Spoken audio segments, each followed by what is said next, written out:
All right, fire 'em up! If you hear a slight hum in the background, that's my AC going. It's been like 100 degrees around here every day, so I am not turning it off. Let me ask, when was the last time you actually watched a horror movie and were truly like frightened, like actually scared? For me, it's been years, like so long I don't even remember what the last movie was. So seeing Bloodlines, I was not expecting to be scared at all. I haven't really thought about it. But going to see the film, I was expecting just a few oohs and ahs and seeing some grisly deaths. I mean, it's Final Destination. We kind of know how they operate. And leave it to them to actually give me what I was expecting. They gave me the oohs and the ahs. And honestly, much to their credit, I liked a lot of them, a hell of a lot more than I liked some of the previous deaths.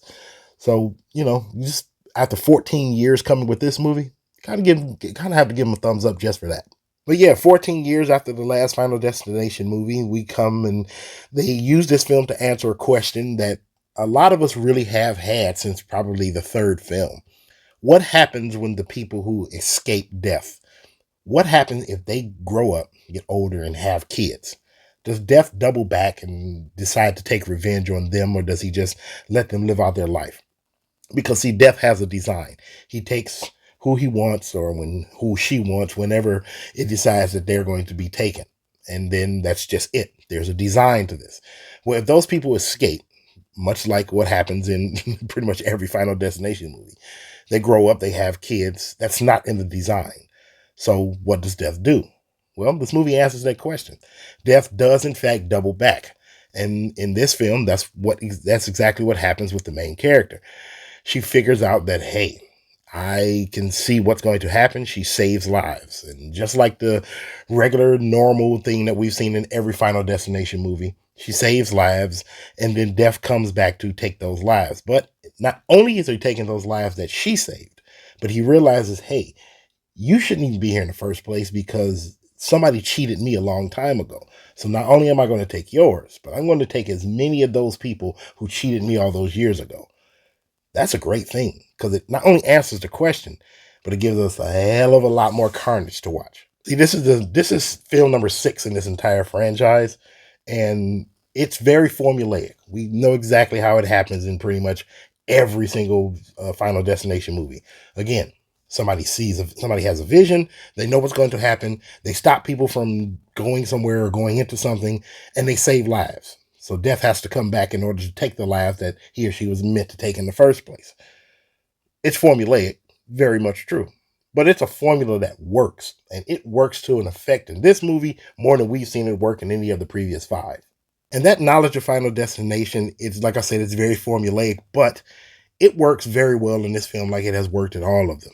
I guess you can consider it that it's been gone for so long that 14 years have gone on and we haven't seen anything like this from any other movie. Obviously, they can't copy it because this is their thing.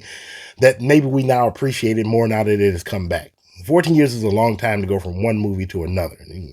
Just look how they did with Star Wars. But the fact that it went that long and we come to this, we're more in tap to say, hey, you know what? This is a lot of fun because it's not like anything that we've seen in quite a long time. So going into it, we know exactly what's going to happen, but credit to the writers and the directors and everybody with the film. Even though you're watching the film and you're like, oh, I know what's going to happen. I've seen enough Final Destination films in my lifetime. I know how this person's going to die. And then all of a sudden it turns and goes left and does something completely different.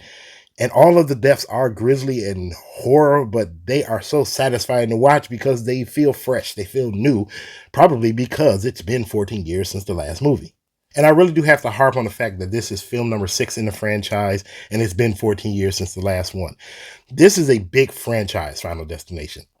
But somehow or another, over the years, they've seemed to get away from the criticism that most franchises have come under attack for. Things like the MCU or Fast and Furious or in Star Wars. All of these franchises, these big franchises, have had criticisms one after another about, oh, you're doing too many and nobody wants to see the same thing over and over. But somehow or another, Final Destination has found a way to escape right past all of that. And I think that's pretty cool. And I think it really is because they've gone the extra mile of trying to make everything feel new, feel fresh, to tell a good story among everything else, well and above anything else all of these other franchises have done. And they succeeded, and you got to kind of thank them for that. But this isn't just a horror movie that's all about death and grisly murders going on. Don't get me wrong, plenty of that. But there's an underpinning motif to this entire film franchise, especially within this movie, about things happening from one generation to another. But specifically in this movie, this one is all about generational trauma. Something that in real life we are truly dealing with and learning how to work past. Death had a chance to take these people at one time, and then they escaped its grasp, and then they went on to have lives and not only have children but have grandchildren. So now death has decided to come back and say, hey, I didn't get you the last time, but not only am I going to get you this time, but I'm getting everybody that came after you because they shouldn't have been here in the first place. That's something that we are all dealing with, right? Not death in particular, but one trauma from one generation to another being passed down like a family heirloom. And it's something, like I said, in real life, we are talking about and trying to figure out how to overcome. And the fact that they figured out a way to throw that into a horror movie, that's good writing. That's not something that we see a lot of in not just horror films, but in films in general over the last few years.